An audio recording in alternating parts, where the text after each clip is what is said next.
here, and then I will also back here show you. Tim, can you introduce yourself to the? Yeah.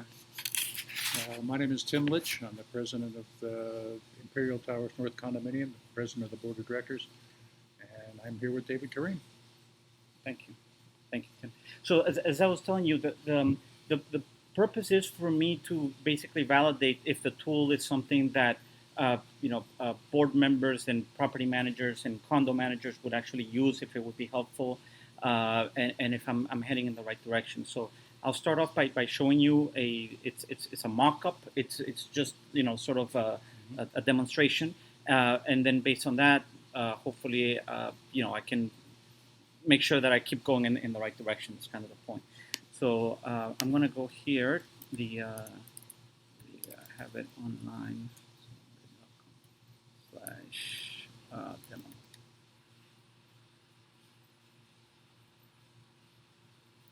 So the idea is somebody comes here.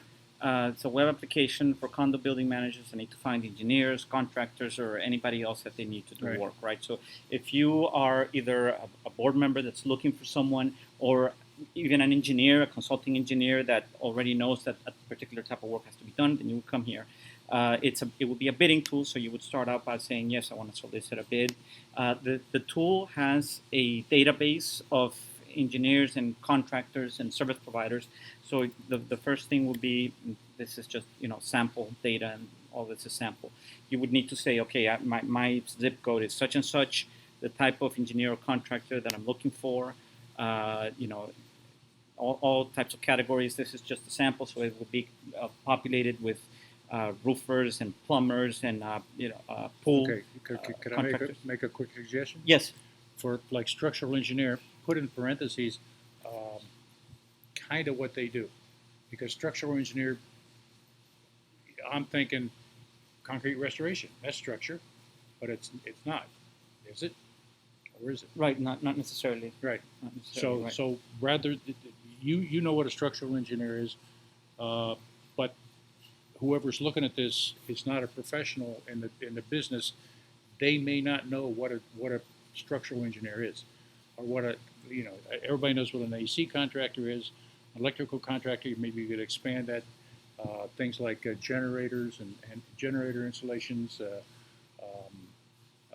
automatic transfer switch installations, of rewiring of things, but to expand this a little bit more than the generic name of the engineer. Okay. With an example of what they do and why you might want to call them. Okay. I'll show you here as the next step. Okay. Perhaps it's a little bit related, but I do agree with your point. This might be too generic right now. But as an example, right, like if you were to pick something like structural engineer, we could say something here a little bit more detailed, like concrete repair engineer or something to that effect. But in the next step, and perhaps this is too early. I probably need to flip the order around. But here you would sort of see in the database the ones that are categorized in that way. Initially, the database is going to be populated, and it's going to already have categories for certain people, because I'm cross-referencing other databases. Obviously, the more people use it, the more data it would have. Right now, it's going to have name, address, the category of work that they do, whether they're BBB accredited, the classification from the point of the BBB, the Better Business Bureau, but nothing more than that. As contractors come and actually use it as well, then I would obviously be asking for more data so that you can get something more specific. But once you do that, you can first of all select, maybe you want to request bids from all of them, so you keep all that stuff checked. Here I'm asking the date of completion for the project. But this is the thing that I wanted to point out to you. So because we chose a category of people, my idea here was you need to kind of whittle it down now. What type of project is it? Because now we're actually going to find out more detail. But you have to go 2 pages in to find this, whittle it down. Right. This should have been probably before. Well, that's why I say structural engineer, concrete repair, concrete restoration. Now the pavement on the parking lot. Who does that? Is that a structural engineer, or is that a right? Yeah. So this probably needs to go at the very beginning. They need to pick the type of person and the type of work that they need to be doing right up front. Yep. That's a good point. So Now, the idea to do this also is because once you select here, the tool will actually present a template for specifically for that kind of work, right? Because everything is going to be different. This could also have landscapers. That's the other thing that could be here, right? Yeah. And that would be completely different. So the example that I have is specific for this, but it doesn't mean that at some point more stuff will be there. So you need your stock code repaired. So in order to do that, typically you would want to know the size of the building, the number of condo units, the type of structure. This would be relevant for stucco repair, but it might not be relevant for AC work, right? So this is specific for this type of work. And then the estimated amount of damage in square footage. You could upload engineering specifications and upload photos. So depending on the depending on the complexity of the project, the expectation is that if it's something more complex, such as this, or structural repair, that already you would have a consulting engineer or somebody that can use and populate this information, right? If it's something like landscaping, perhaps the property manager or even a board member themselves could use it to fill in the information because it would be very basic. Mm-hmm. Okay. Okay. So you would upload any engineering specifications, any photos, if it's relevant for this type of work. If it's not relevant, then that information wouldn't be asked. And then a set of screening questions, because you probably are going to ask these type of things if you bring the person in for an interview. You're probably going to want to know the amount of insurance they carry. Are you going through any litigation?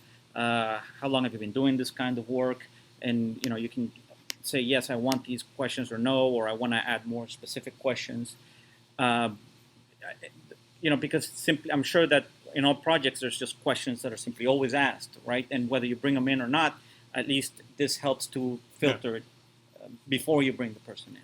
And it allows you to do some more apples to apples comparisons. Yeah. So, then there would be a review section. I actually haven't built that out yet. There would be a review section, and then you would submit it.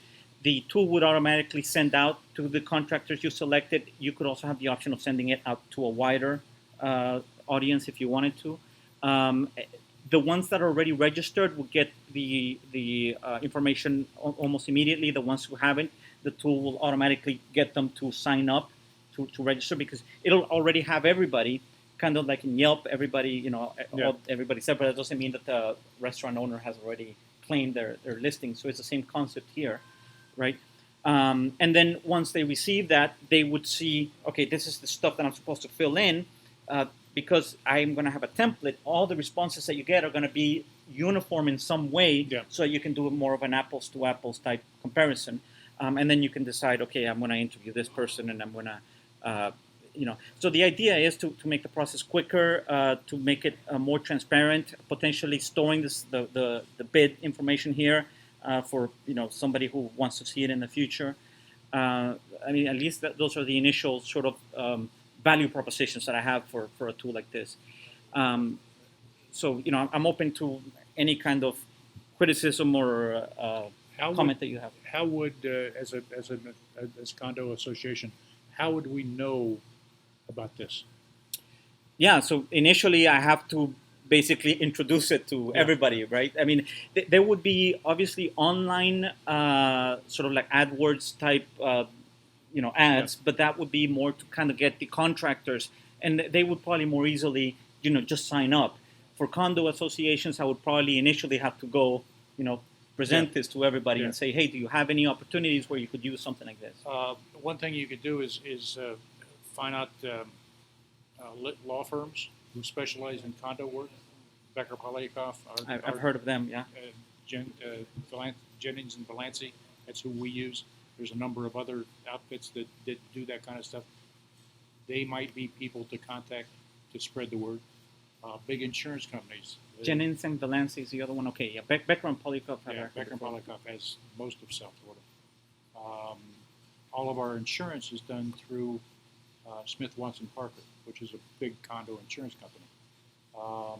And they might be people that if you have repairs that need to be done on your building, here, contact us, and this will give you a list of, we don't endorse any of these people, but here's a way you can get started. Because that's the problem that we have. We look around and say, oh, we got chunks of concrete falling off. what do we do? Right. What do we do? And if we don't know about this option here, Right. um, Are go you ahead. guys here? Are you self-managed or do you have a management No, company? we're self-managed. Okay. Okay. Um, do you know? This is one of the things that I've always asked, and nobody's ever been able to tell me. Is there a tool like this out there that you know of? Well, if I have to say no because I don't know of it, that there's nothing. It looks like it would be worthwhile, but people would have to know about it to get. Look at like something like Angie's List. Right. Familiar with Yeah. Angie's List? Yeah. Of course. There's a lot of similarities here, but this is much more specific and much more localized and whatnot. But it's if you don't know about Angie's List, you don't know about Angie's List. Right. Um, Have you used Angie's List to find someone for a specific? I mean, I realize, like you said, it's not tailored specifically for right. the commercial type contractors that you might need. But have you ever used it or No, not for anything related to the association. right? But I mean, it's Angie's List is something that people know. If this were marketed as the Angie's List for professional contractors or professional engineers or something. You haven't used it simply because you know for a fact that it's not something that's known Well, for. yeah, and you don't get a feeling of confidence from them. I mean, they're rated A from if you get a contractor and he's an A-rated contractor, hello, we're in South Florida. That was yesterday. What's he doing tomorrow? It's like the last time we had a roof put on. We had a 15-year warranty. The company was out of business in 3 years. Where's our warranty? So that's one of the problems with Angie's List. You're going a little deeper into the background of the people and their associations and how long they've been doing repairs and how many employees they have. Those are all questions which it's difficult to do on something like Angie's List because they don't necessarily need or want your business. If there's somebody good on Angie's List, you're just you're buzzing around and annoying them with these questions. Mm-hmm. So this is good, but again, we'd have to know about it. Have to know about the program in order to be able to use it. Right. You'd have to know that it's going to give you Yeah. a legitimate Right. contractors. Yeah. We've got two projects going on now where we need engineers. We've got parking lot issue, and your dad's trying to hook us up with an electrical engineer to do his part of the 40-year inspection. Were it not for referrals from other people, we wouldn't know who to contact for any of this stuff. And a lot of times it's a crapshoot. You get people and you're either pleased with their work or you're not. And by the time you paid for it, it's too late to you made your bed, now you got to lie in it. Right. Yeah. Yeah. I mean, I'm wondering, for example, have you ever been approached by a large management company to manage the building? Not recently. Not approached, but we get flyers and emails. So, yeah. If you were managed by a management company, how do you think that part of the process would change? Like, how would you, how would you find the contractor? We would expect that the management company and their designee here on the property would have knowledge of engineers. I don't, because that's not what I did when I was working. It's not what I do now. I wouldn't know anybody from anybody. But you would hope that people with CAM licenses would know that stuff, or if not, their employer, the management company itself, would be able to support them and provide them with information.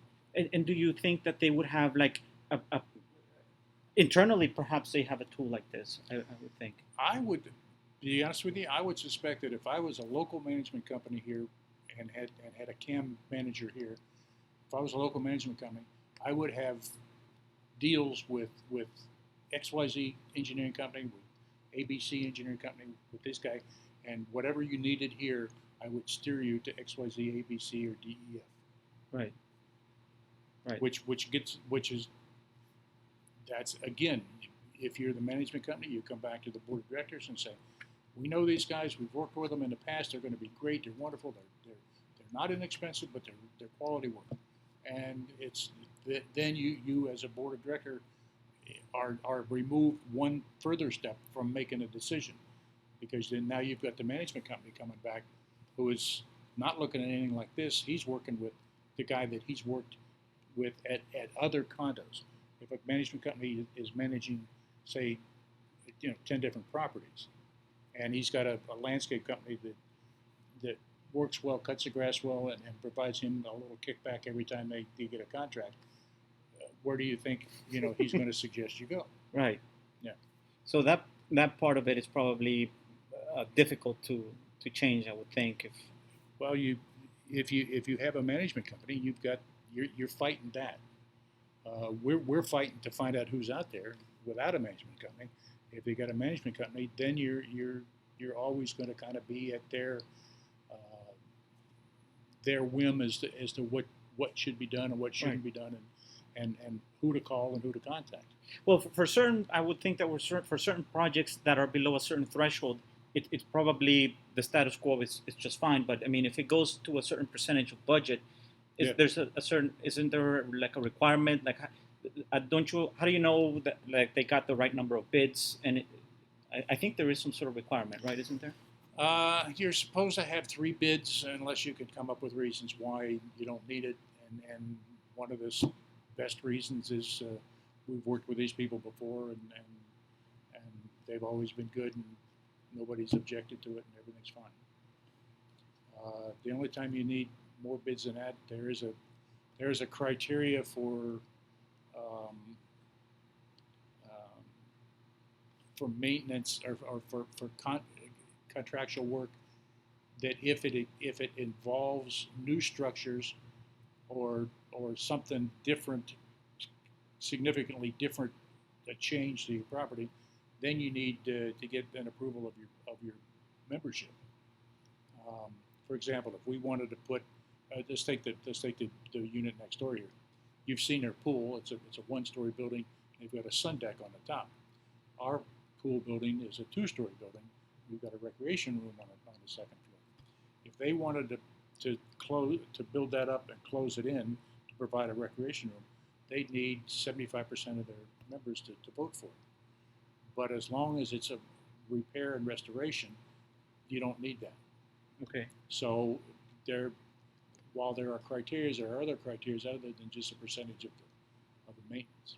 But that would be to get their approval, not necessarily to get multiple bids. In that situation, you could say, we already have a bid, it's going to cost so much money, and then they're just voting on, sounds good or not good. We'll approve it, and we want to do that. Yeah. Okay. What if someone raises an objection at some point later? Hey, how do I know that this was a good? Well, it's easy enough to have the management company get some bids. We've gotten bids on things that we know who we're going to be using, and we just get bids to. You already know it's a good price, kind of a thing. We get bids just to have 3 bids to choose from, but we know which way we're going to go. Mm-hmm. On the project we got going on here now, we got 3 bids. One was from an outfit that your dad recommended to us. One was from Coast to Coast, the people in Hollywood that are doing the work now, and one was from the guy who's doing the work next door. And his was the lowest. We've had him work here. His work is good, but he's tough to deal with because he's very disorganized, and he's constantly robbing Peter to pay Paul, so he doesn't have the money to do something the way he's supposed to be done. And our decision was we went with the middle bid just because they had a lot to offer, and we knew that they were. That you're always going to be paying, whether you're paying in money or time and effort, and his was going to be very expensive in time and effort. Gotcha.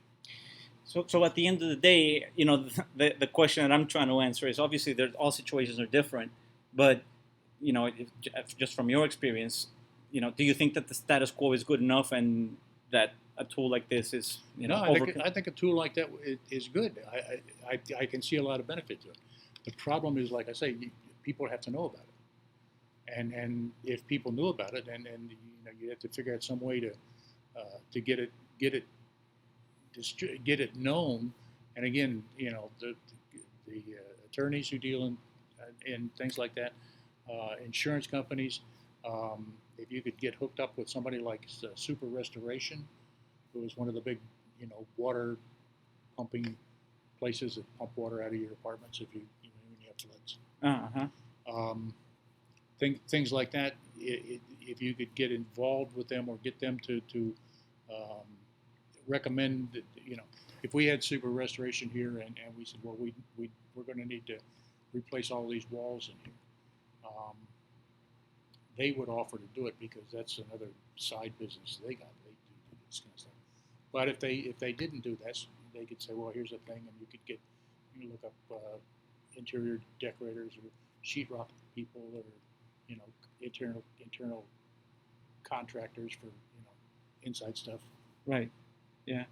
I think that's where you're gonna have to get it to somewhat to get it to people who can get it to the people who can use it. And at this point, it's you might be able to do some mining at the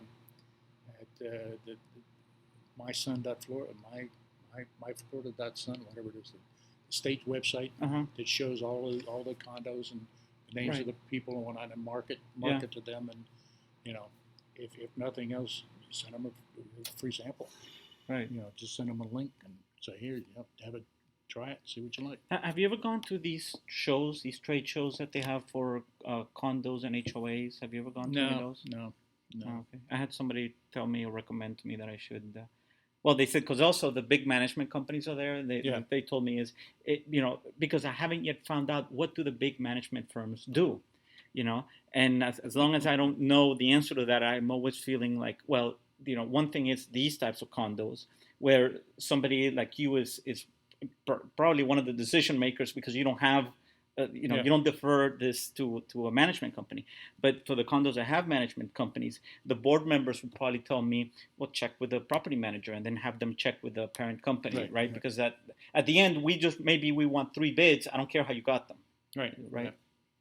And that's you got to look at the rationale of the management company. That's what they're in business for, is to lift that burden off well, if they can feather their own nest by steering contracts in certain places, then it's a little extra money they got coming in. Right, and I'm left wondering how much of that, because if I am a management company and I already have 20 contractors that do all this, 20 contractors that do all this, etc.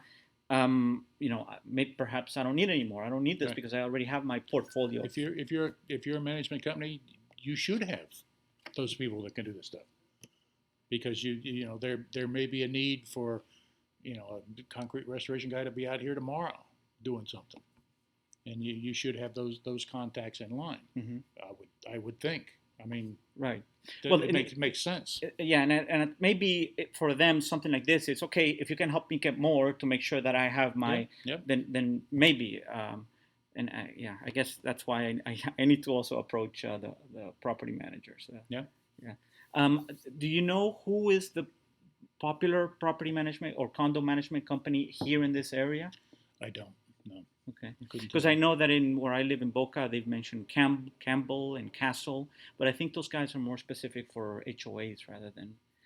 Do they stick normally, like if somebody is a management company, focus on? I don't know. I don't know anything about management companies, and everything I've said about having contractors is just an assumption on my part, because if I were doing that business, that's the way I would do it. Right. I would have people that I could contact in a heartbeat. It's like you go to the hospital, and you're in an emergency room, and they say, "Oh, he's got a heart problem." Well, what are they going to do? They know they don't. Yeah, they know who they're going to call in. They're going to, and if you got a gastroenterology problem, they call in the gastroenterologist. They have contractors waiting that they can call, who will be there in a heartbeat and do an adequate job.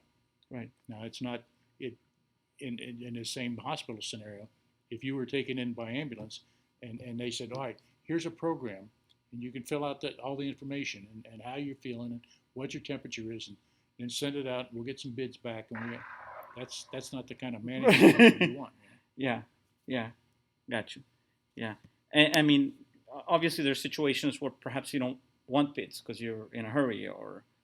Yeah, yeah. Well, that happens too. But in our case, and I think in most of the cases around here, nobody has reserves because you have the option of voting to not have reserves, which means that everything that gets done has to be done by special assessment. Okay. So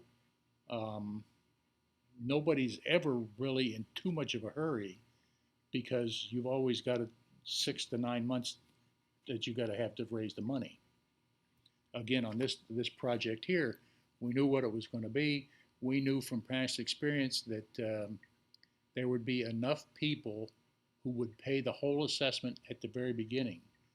That we passed the assessment in August, started collecting money in September, and had the work start in September, because we knew we would have enough money up front from the people who would contribute or would pay it all at once, and then it would be a pay-as-you-go system for us. We would have enough money to keep up with the work.